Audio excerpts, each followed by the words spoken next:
بسم الله الرحمن الرحيم. حافظ القرآن طوبى لكم بمحبة الرحمن. الحمد لله رب العالمين، الصلاة والسلام على أشرف الأنبياء والمرسلين نبينا وحبيبنا محمد وعلى آله وأصحابه ومن تبعهم بإحسان إلى يوم الدين.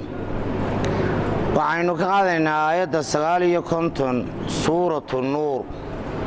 فقد قال الله تعالى: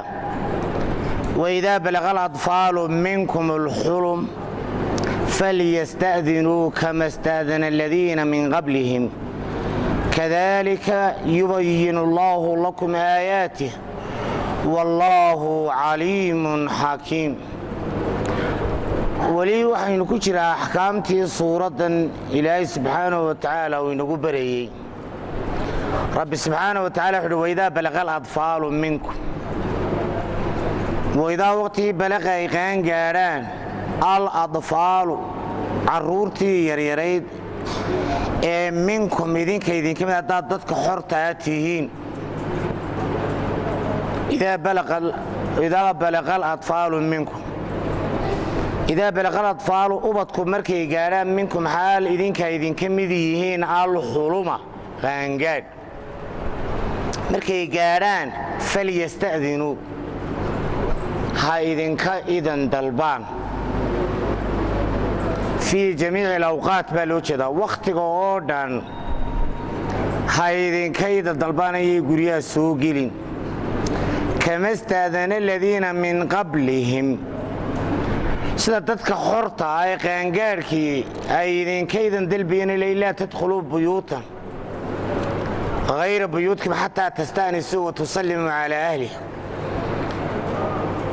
marka khalqigii ilay zawjka lala hadlayay markaase sidaas si la mid ah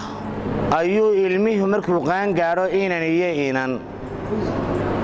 ay waajib ugu tahay inay idan dalbaan. markaa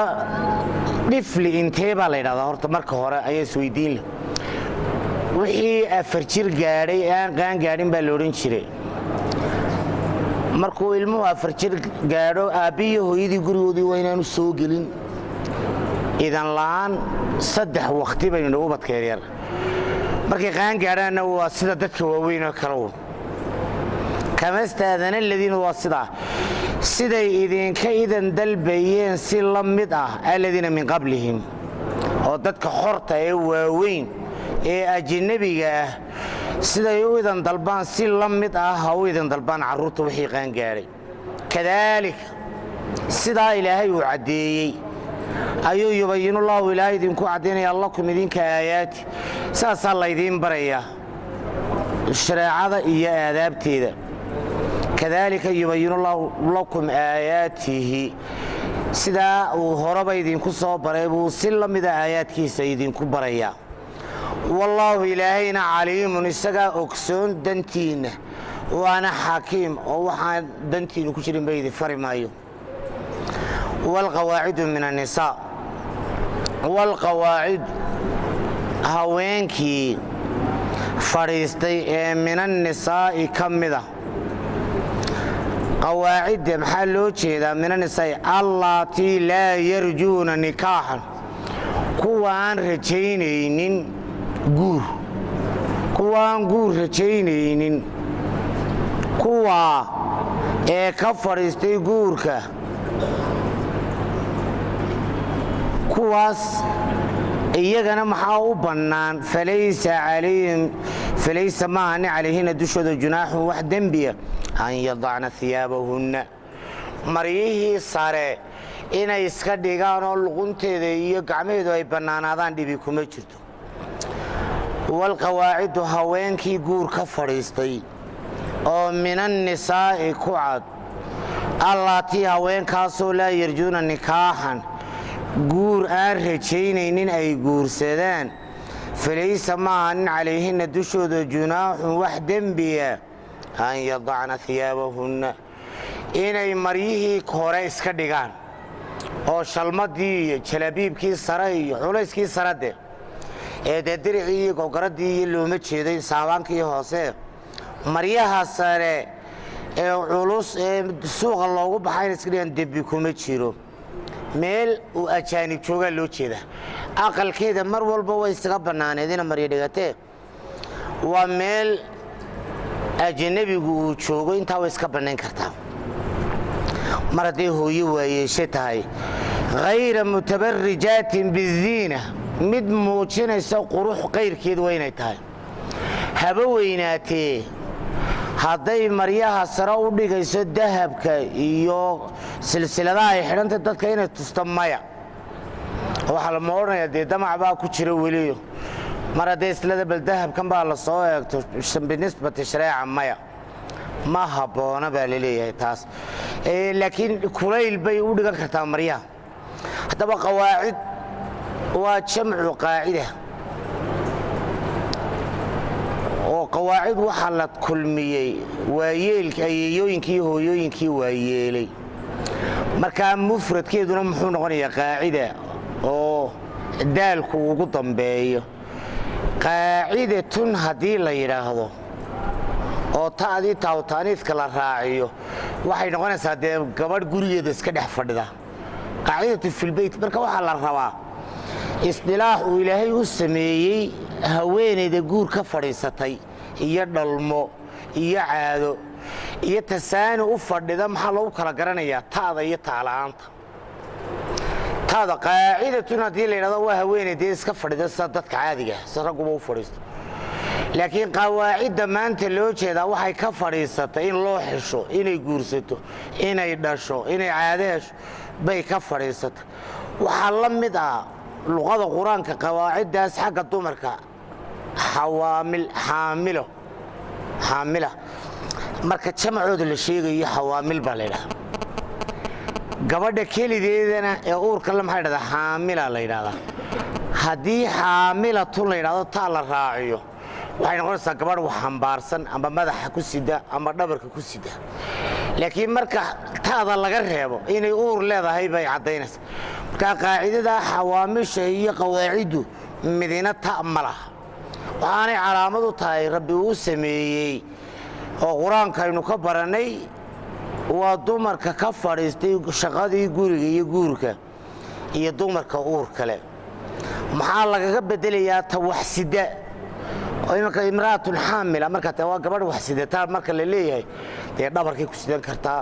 madaxay ku sidan kartaa gacantay ku sidan kartaa laakiin hadda idhaa imra'atun xaamila waa gabadh uur la weeye oo bilaataa laga dhigo marka wal qawaaciddu kuwa ka fadhiistay waa jamac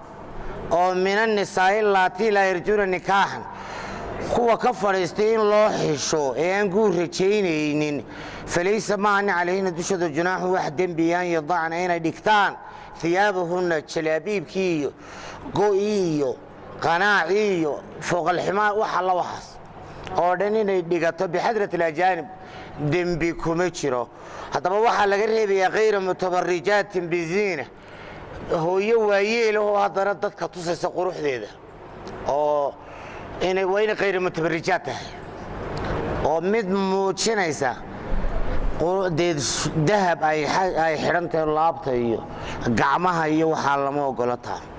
oo qilaadada iyo siwaarka iyo khalkhaalka wa an yastacfifna hooyooyinka waayeelkaa inay dhowrsadaan oo markay gurigeeda dibadda ka joogto jalaabiibkeeda iyo shalmad wejiga iyo dee labada gacmoodun ay muuqdaanbaa khayrun u fiican lahunna haweenka wa an yastacfifna inay dhowrsoonaadaan inay waxba maryihii dusha dhiganin ayaa khayrun lahunna u fiican inay maryaha sare iska dhigto iyo inay sidataabaa u fiican wallaahu samiicun caliimun ilaahay waa samiic oo aqwaasha wuu maqlayaa waana caliimu wuu ogsoon yahay xaalo kastoo aynu shareecadii kaga dhaqmayno oo maxaa loo jeedaa markaas samiicun liqowlikum rag iyo dumarba ereyadiinna ilaahay wuu maqlayaa caliimun bimaa fii quluubikum waxa qalbigiinna ku jiro ku dhaqanka shareecada ah iyo inay quruxda muujinaysa iyo inay dee culayska iska mid walba ilaahay baa ogsoon laysa cala alacmaa xarajun walaa cala alacraji xarajun walaa cala almariidi xaraj aayaddan sababteedu markii ay soo degtay yaa ayuha aladiina aamanuu laa ta'kuluu amwaalakum baynakum bilbaadil mu'miniintiiyey xoolaha dhexdiinna baadil ha ku cunina ee laynaga nahiyey qofku inuu xalaal cun noqdo ayaa dadkii muslimiintaha waxay ka shakiyeen inay wax la cunaan dadka xanuunsanaya waxay ka shakiyeen inay wax la cunaan dadka laangarayaasha ah waxay ka shakiyeen inay wax la cunaan kuwa muqaabilkooda waxay yidhaahdeen marka laa ta'kuluu amwaalakum baynakum bilbaadili sowmaa xoolihii baadila ku kala cunina waxay yidhaahdeen xoolaha maxaa loo haysta cunnada waa sax weeye markaa waxay dhibsadeen qof xanuunsanayo on waxba dejinayn iyo qof dee kamiintiisii leh in wax laysugu rido oo markaa dee kanna in yar buu qaadanaya xanuunsanayaa dee kii caafimaadka qabina waa kii saxanka qaybtiisiiba qaatay markaa waa meeshaa dulmi baa ku jira waa la kala badsaday amaba qofka indhaala iyo qofkii indha qabay inay wax wada cunaan dee qofkii indhaala waslada yaree fiican ba waad aragta adigu iyo meesha iidaan kaleba laakiin kan indhaale waxba ma arkayo marka taasay waxay yidhahdeen warde dadkii indhaalaha waynu cawaraynaa iyaga laftooduna dadkii aan indhaha daahirkaa lahayn ba waxay yidhaahdeen de wata shareecadu ina fartay in bartaada laga cunaaba kugu xigta oo aan gacantu wareegin dee qofku mar haddaanu indha qabin saasuu iska leeleeyahay oo dee wasladu mid kala diyaarsadayba iska qaadanaya isagii laftiisu mid kala mid uu diyaarsadu gogoostay ayuu qaadanaya waayahay bal waynu garayna markaa qofkii xanuunsanaya in laga badsanayo iyo kii indhaalaaba mararna uu ka indhaaliba badsanayo haddaba acrajka maxaa looga jeedaa acrajkii dee markii saxankii hareeraha laga maro inta dadka kala fadhiistaan in ka badan buu fadhiisanaya oo dee lugihii buu qaybdhan ku gudbayaa dadkii buu qaybdhan iskaga gudbaya markaa dee oo intuu fadhiisanaya isagu oo saxan ka soo gelayo iyo qofka caafimaadka iyo ka kalaa kala badanaysa markaa way isku dhib mudanayaan nin dee lugihii kala bixinaya iyo nin kale marka sidaasay ka baqeen oo dadkii aan caafimaad qabinina waxay dhahan dadkii kale walaa way nagu dhiban yihiin dadkii caafimaad qabin waxay wardee waynu ka boobaynaa qofkii xanuunsanaya iyo kii indhaalaha iyo wixiiba dabeedna ilaahay baa yidhi laysa cala alacmaa nin indhala dembi kama haysto inuu wax la cuno nin indha qaba waxbaa wada cuni kartaa waxaa yar ee idinkala raacaya waa laydiin dhaafayaa laysa cala alacmaa fii mu'aakalati muqaabala jawaabtu marka dambay dhacaysaa kuwa caafimaad qaba inay wax la cunaan dembi kuma jiro walaa cala alcaraji kii carajka ahaana waxbuu iskala cuni karaa kii dee caafimaadka qaba lugihiisa lahaa markaa bal waxaa tahda laysa cala alacmaa indhoolo kuma jiro xarajun wax dembi inuu dadina qabo wax la cuno walaa cala alcaraji laangara inuu wax la cuno xarajun dembi kuma jiro mid caafimaad qaba walaa cala almariidi ka buka inuu wax la cuno xaraj kuma jiro mid caafimaad qaba oo fii mu'aakalati muqaabalihim wey marka indhoole yaa qaabilsan indhaqabe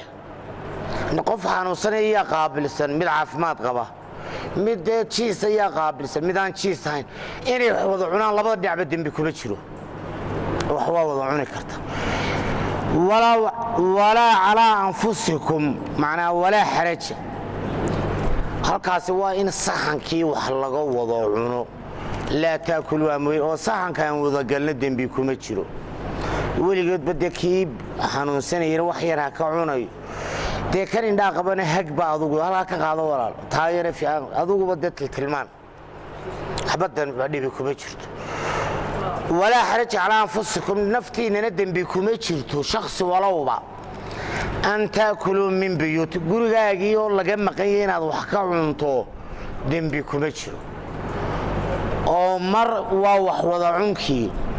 marna gurigaagii oo laga maqan yahay dee inaan dembi ku jira adba waad garanaysaae an taakuluu min buyuutikum maxaa looga jeedaa guryihiinnii inaad wax ka cuntaan dembi kuma jiro waxa weeye waa guryihii awlaadda gurigii inankaaga iyo kii inantaadaba intood iska soo gasho ayaad wax ka cunaysaa intood soo gasho ayaad wax ka cuni oo nebigaa wuxuu yidhi sala allahu calayhi wasalam alwaladu min kasbi abiihi sideedaba ilmuhu waa shaqadii odaygu uu qabtay weeye oo inan yar baa yidhi aabbahay xoolahayga iyo kuwiisa ma kala garanayaba dhinacumuu kaga qabanaya dabeedna nebigu wuxuu ku yidhi anta wa maaluka liabiika adiga iyo xoolahaagaba aabbahaabaa leh markaa walaa xaraja bay ka dhigantahay dembi kuma jiro calaa anfusikum nafihiinna an ta'kuluu min buyuutikum macnaa buyuuti awlaadikum guryihii ubadka adoon waxba weydiin inaad wax ka cunto dembi kuma jiro ow buyuuti aabaa'ikum gurigii aabbaha inaad wax ka cuntona dembi kuma jiro intood iska soo gasho sidaa aabbahaaba gurigaaga isaga soo gelayo adiguna iyadoon cidiba joogino dee aayadaa iyo hooyadaa midna joogin baad iska daldalanaysaa ow buyuuti aabaa'ikum marka aabbayaasha la jamcinayo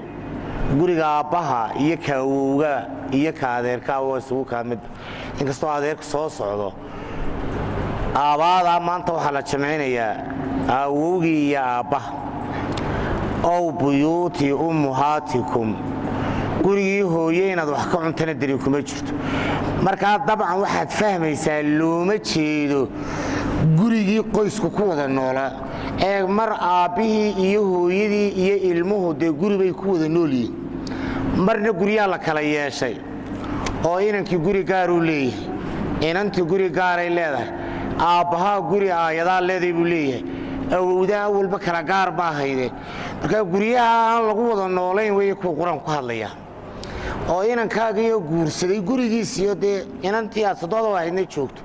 amba ay ka maqantayba waxwaad ka cuni aw buyuutu ummahaatikumna ayaydaa iyo hooyadaa gurigoodii iyagoo joogay iyagoo maqanba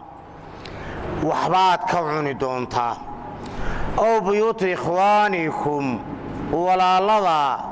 guryahoodii ragga ahaa waxbaad iska cunsa oo gurigii dumaashadaa intaad iska soo gasho oo derigtaad iska baxaysaa aw buyuutu ikhwaanikumtu waa sidaa ila walaalka awal hore isku guri baa haydeene gurigiisa lagu leeyahy wax ka cun markuu xaasaysto uu guri gaara yeesho inaad gurigiisii iska gashood wax ka cunto sharcigu wuu kuu baneeyey ow buyuuti akhwaatikum hablaha walaalaad tihiin dee gurigii seediga intood iska gasho isagoo ka maqan walaashaana ka maqan tahay waad ka cuni kartaa wixii afah laakiin intaa midna lama ogola inaad wax sahaya ka qaadato waa gaajabeelkii unbaa loo jeedaa ow buyuuti acmaamikum guriga edo isagana isagoon cidi joogin baad wax ka cuni amba ilmaabtiyadaa joogaan amba yay joogin edadaa joogta amba yay joogin acmaamikum dhata hore gurigii adeerada ow buyuuti cammaatikum guryihii edooyinka ow buyuuti akhwaalikum guryihii abtiyaasha ow buyuuti khaalaatikum guryihii habaryaraha intaa guryahoodii inaad wax ka cuntaan dembi kuma jiro iyadoo la joogo iyo iyadoo laga maqan yayba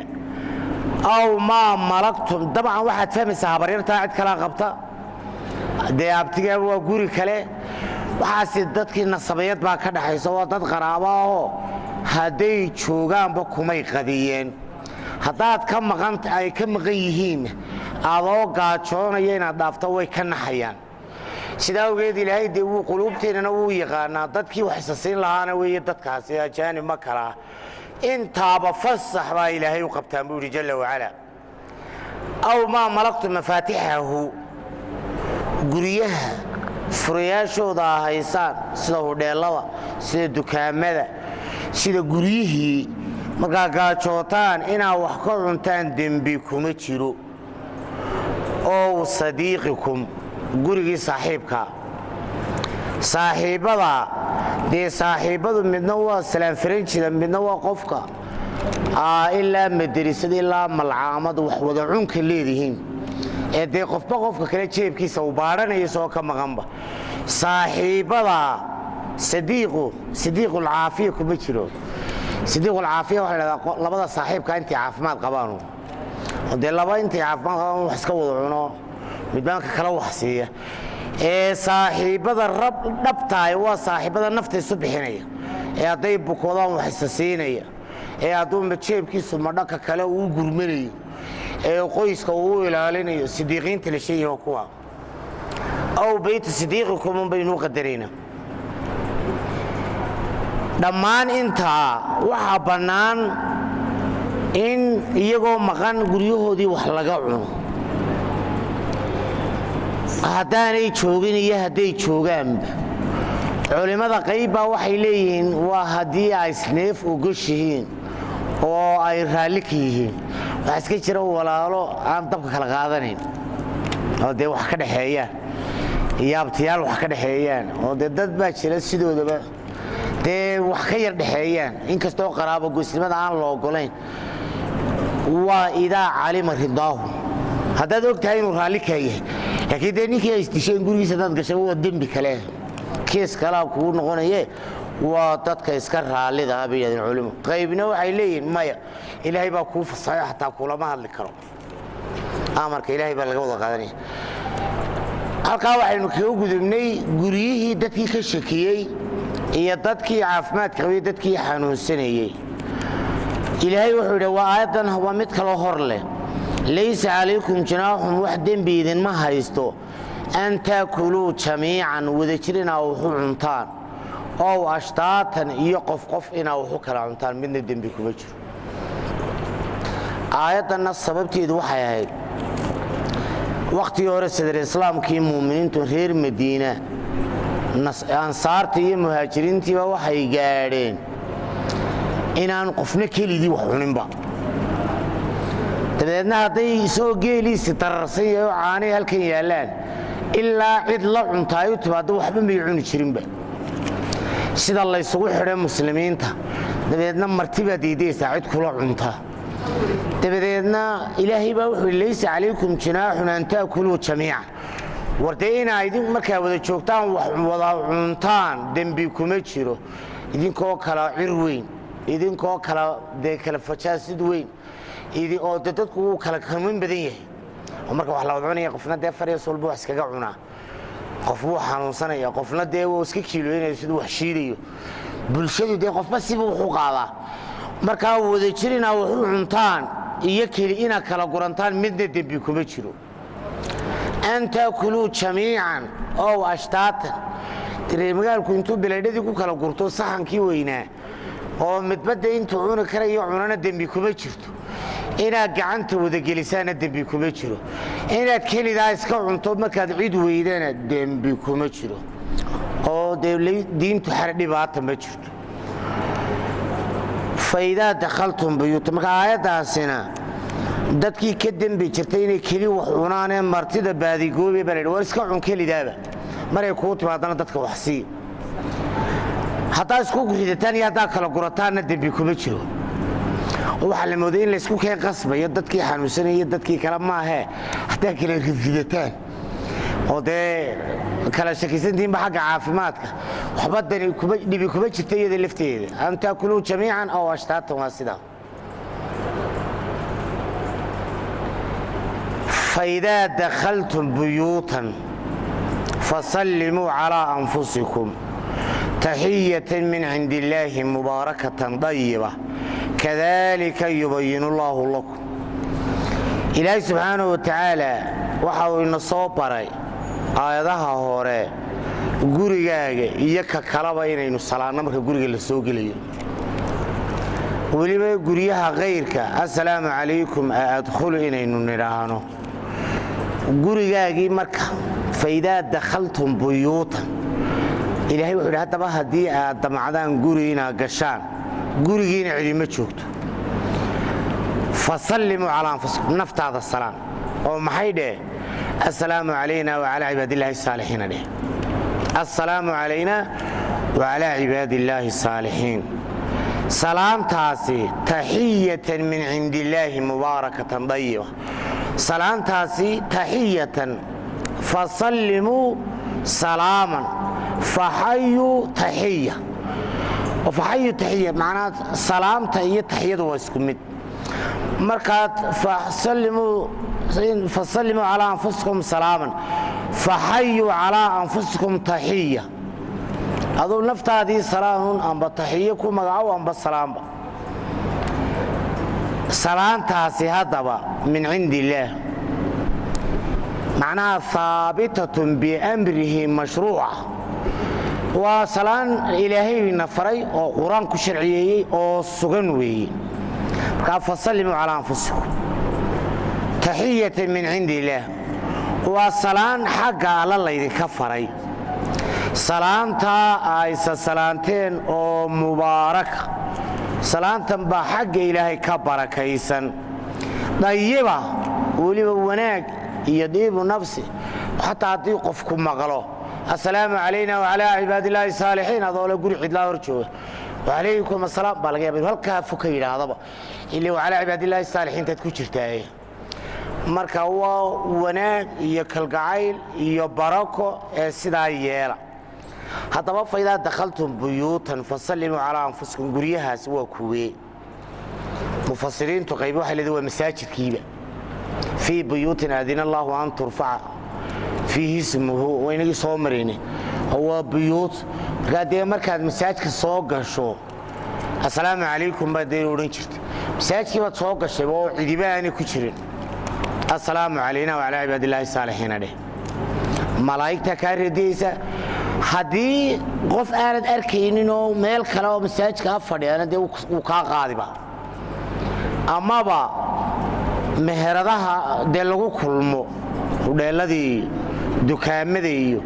مرار بدن بو قفكو isagoo de dukaanka furan yahay wadana amba baytilmay gali kara amba meherad oo u furan u gali kara. markaad soo gashay dukaankii assalaamu alaykum hadiyay wada waxadeysay assalaamu alaykum doo albaabka hoose soo salaan amma dad weydo cidiba ka qaado assalaamu alayna wa ala ibadillahi saalihiin dhaadana assalaamu alaykum ka waa guri dhamaantii amba meherad hano amba kaagi hano amba ku waqafka ay wadooyin ku yaalay hano amba malcaamad hano amba iskuul hano amba dhakhtar hano waa guri dhamaantii fayda dakhaltu buyutan balayniir. هذا قولي كشان قولي جاي مساجدكي مهردي بدخترك دماوي فسلم على أنفسكم وسيروا نفتي سلام علينا. السلام علينا وعلى عباد الله الصالحين بين وروننا. سلام تا إلهي نفري تحية من الله والسلام إلهي وإن نفري الشرعيهان. سلام تاسي مباركة طيبة way barakaysan tahay oo aday sidoo caynaya. assalaamu alayna waalid wa ala ibadillahi saalihiin adoomiye ilaahina wadu ducaynaysa tayiba khalqigi bay wanaajinaysaa cidda ku maqasho iyo malaa'ikta ka radiyaysa kadalika sida aayada idinku cadeeyay ayuu yubayinu Allahu lakum al-aayat ilaahay aayadaha idinku cadaynaya la'allakum ta'qiluuna si wuxuu fahamtaan oo dantiina u garataan. إنما المؤمنون الذين آمنوا بالله ورسوله وإذا كانوا معه على أمر جامع لم يذهبوا حتى يستأذنوه. إن الذين يستأذنونك أولئك الذين يؤمنون بالله ورسوله فإن استأذنوك لبعض شانهم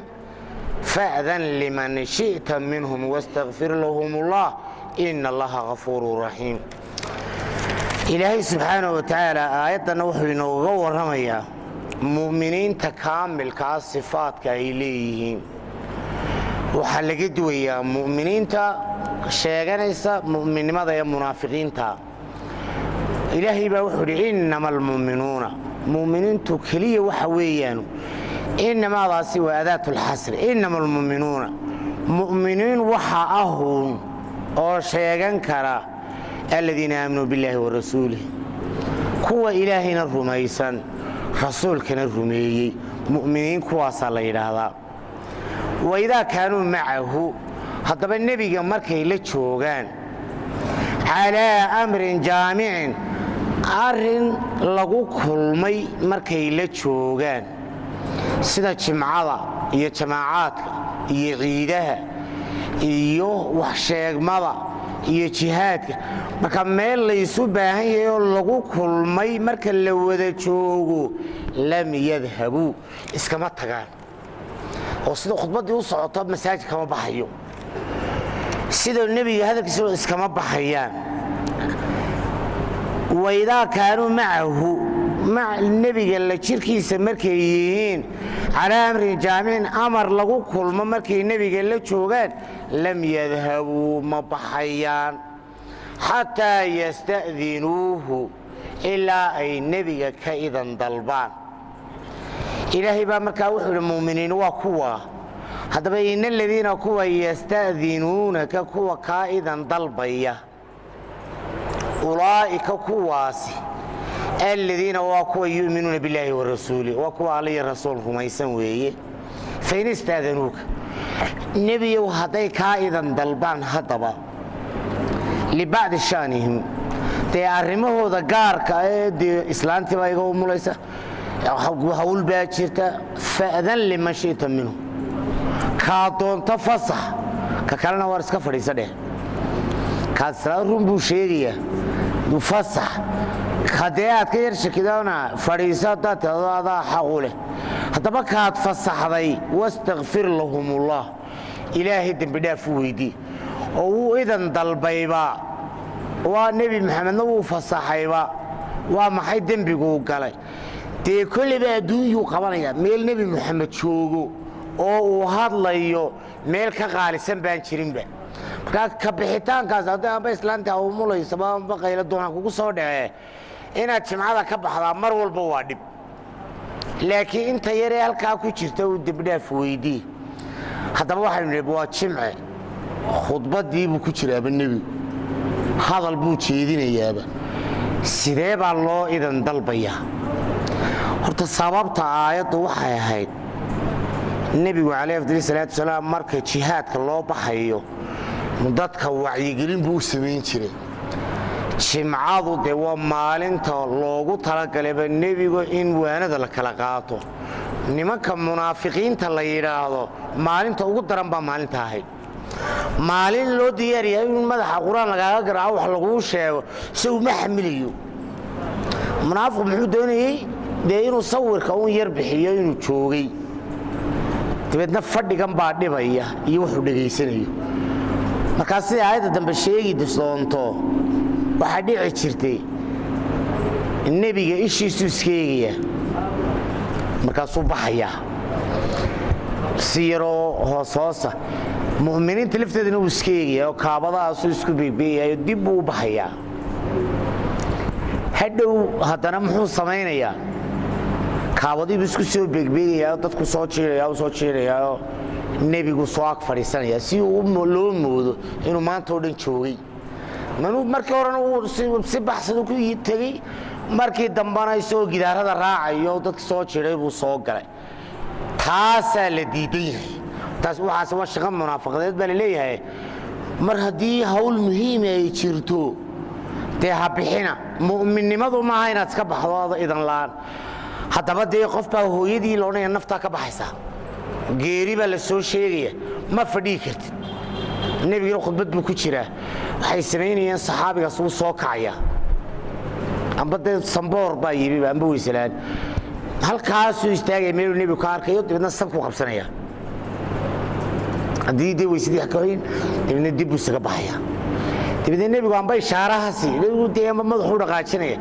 inuu nebigii ku arko ma dhaqaaqaysid ilaa nebiga indhaha isku dhufataan isagoo inuu ku arkayo markaas waad baxaysaa markaa nebigu inshaaruu siin jiray dabadeedna iyadoo saasi jirto oo mu'minka calaamadda iyo gaalka lagu kala yaqaano munaafaqa ayaa cumar baa kacayba cumar bin khadaab baa war baa ku soo dhacay nebigii soo hortaagay dabadeedna halkaasuu kor istaagay nebiga hortiisa ah dabeedna nabiga yidhi intuu toos ula hadlay iska baxadu shaqadii munaafiqada lasta min almunaafiqiin ku yidhi waxa ugu badan ee la munaafiqiinta de nabiga iyo ilaahay isla khiyaameeya sida adigu munaafiqiinta kama matiide bax nabigu ku yidhi marka horta aayaddu taasay ka hadlaysaa هذا سو صار متنقى مر إنما المؤمنون الذين آمنوا مؤمنين وحليل هذا الذين آمنوا كورتا للرمي ورسوله الرمي مركا قفك إلهي كلي رميسان مؤمن لما يلاحظه قفك النبي جو كلي رميسان مؤمن لما يلاحظه لما بقى يسكت ارتاد مؤمن تاي وإذا كانوا معه على أمر جامع حتى بالنبي مركي معيسيين على أمر جامع أرهم كل منات هذا خطبة وين كل مساء يداين كل مساء جمعه إيد يداين كل مساء شهاد وين كل مياه كارمها مهم لم يذهبوا مبحيان حتى يستأذنوه إلا أي إذا قاتان إن الذين يستأذنون كتبوا وكايدا طلبا يا النبي أولئك كواسي الذين يؤمنون بالله ورسوله فإذا استأذنوك هذي كايدا طلبان لبعض شأنهم أرمها وقار كاده حنون ويسبيل مقفل وسوقي ليله فأذن لمن شئت منهم خيار كالنبي قاله كادونتو وفصح إنو بخو واستغفر لهم الله كوات فصح ذي بحي إلهي الدنبداف ويدي إن الله إلهينا غفور والدنبداف بدر الرحيم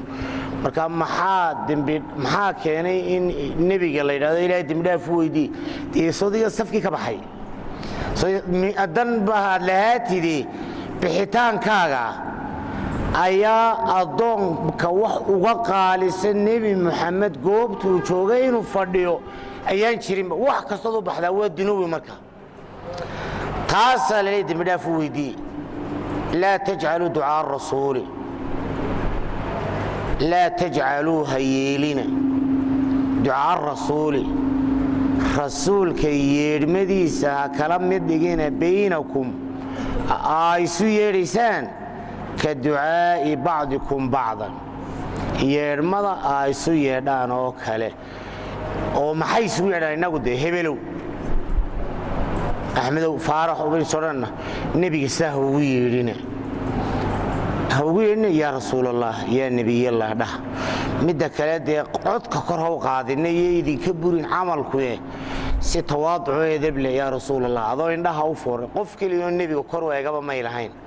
صحابة إلا فرت خلفاء الموياني قال لا تجعلوها كلام مدلجنا الدعاء الرسول كيرمديسة بينكم سيدا دحدينا يسوي دان أو سيدا كدعاء بعضكم بعضا ساي سوية دانو دي قيلنا وريا هبلو دي هورن احترام تراه وينا والتفسير تفسير لبعض لا تجعلوا دعاء الرسول رسول كيرمديسة ها كلام مدقينا مركو يسوي يدين يرو بينكم كدعاء بعضكم بعضا او رسولكم مركو يدين يرو iyo marka ay soo yeerisaan iyo isku mid noqonin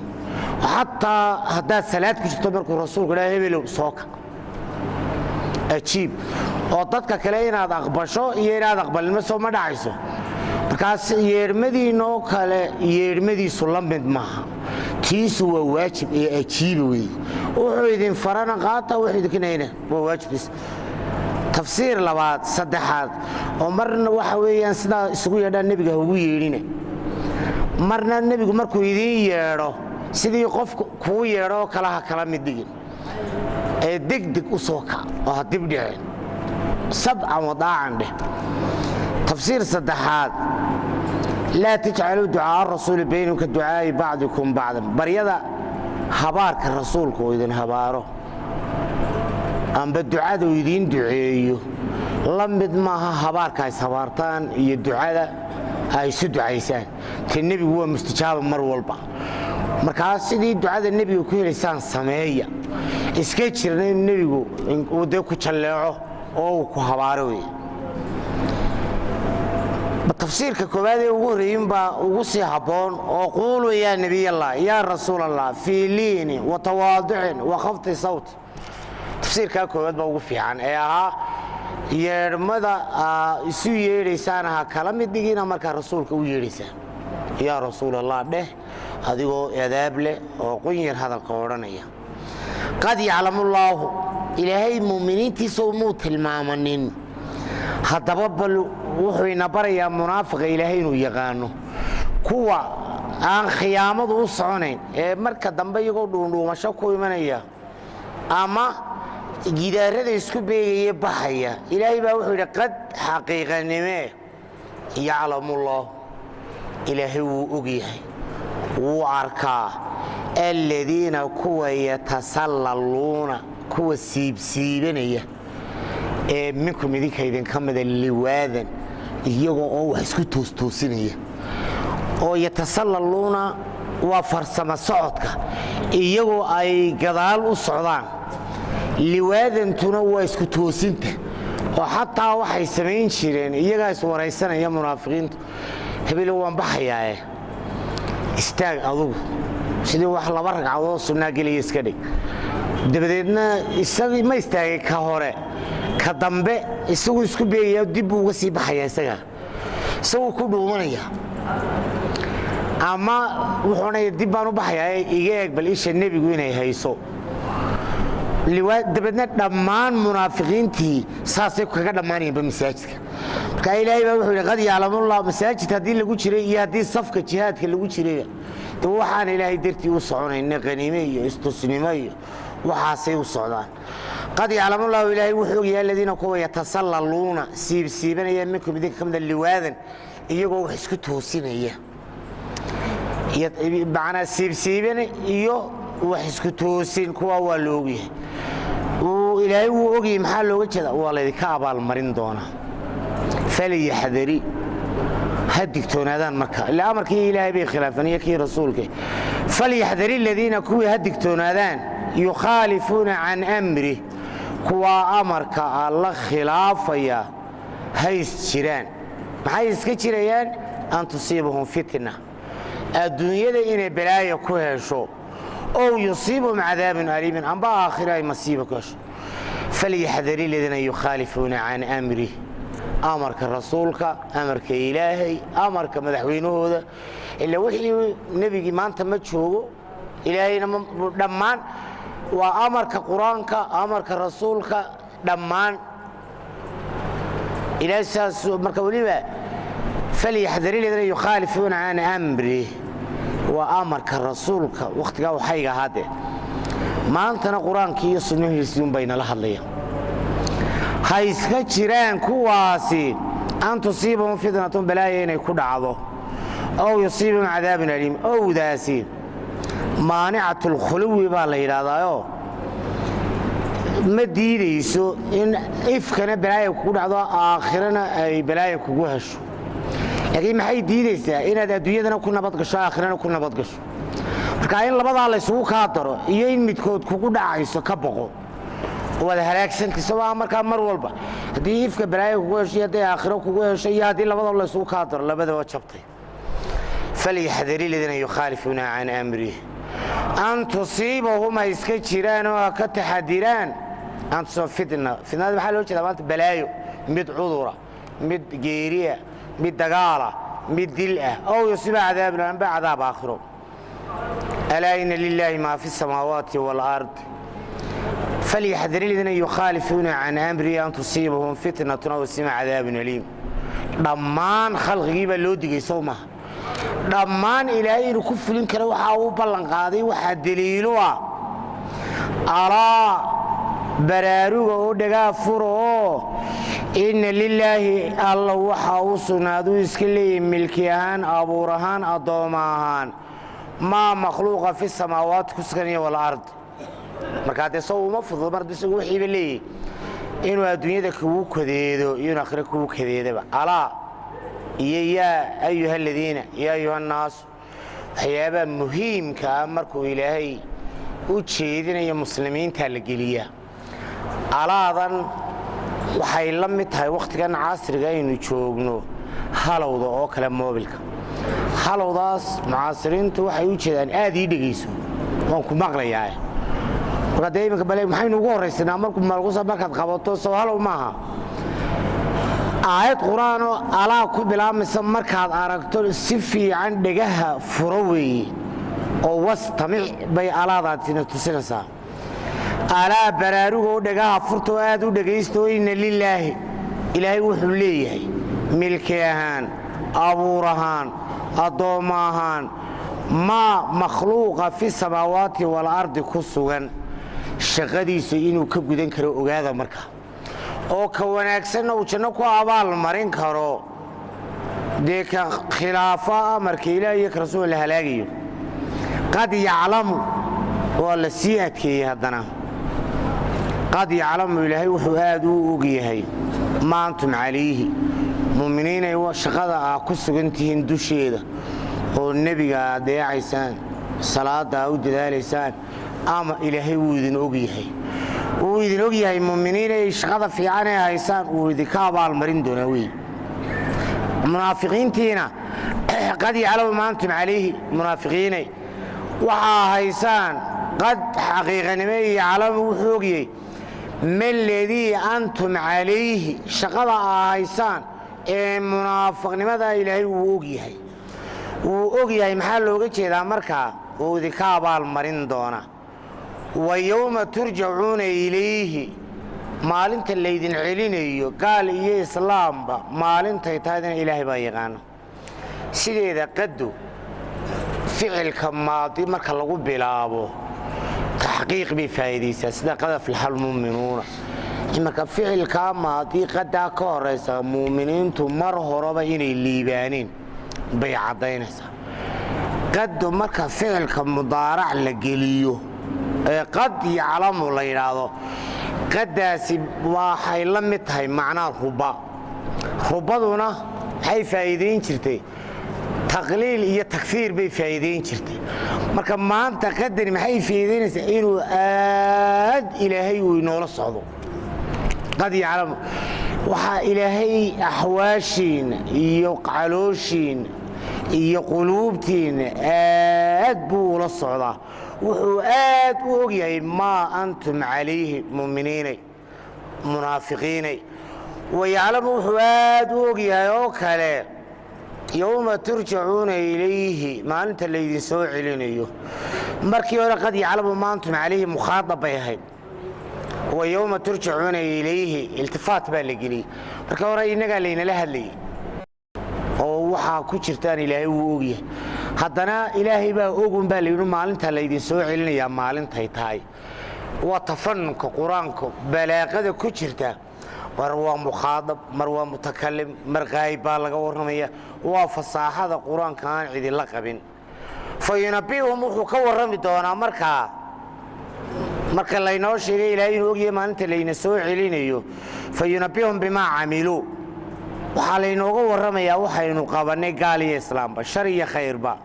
oo dabadeedna ma warba laynagu daynaya maya fariiqun fi ljanna wa fariiqun fi saciir wey fa yunabbi'uhum bimaa camiluu waxaa loo warramayaa waxa ay qabteen shar iyo khayr ha yaabine qof walba inuu og yahay waxaad u deliishataa wallaahu ilaahay baa bikulli shayin wax walba caliim wax walba isagaa yaqaana wallaahu subxaanahu watacaala muxkam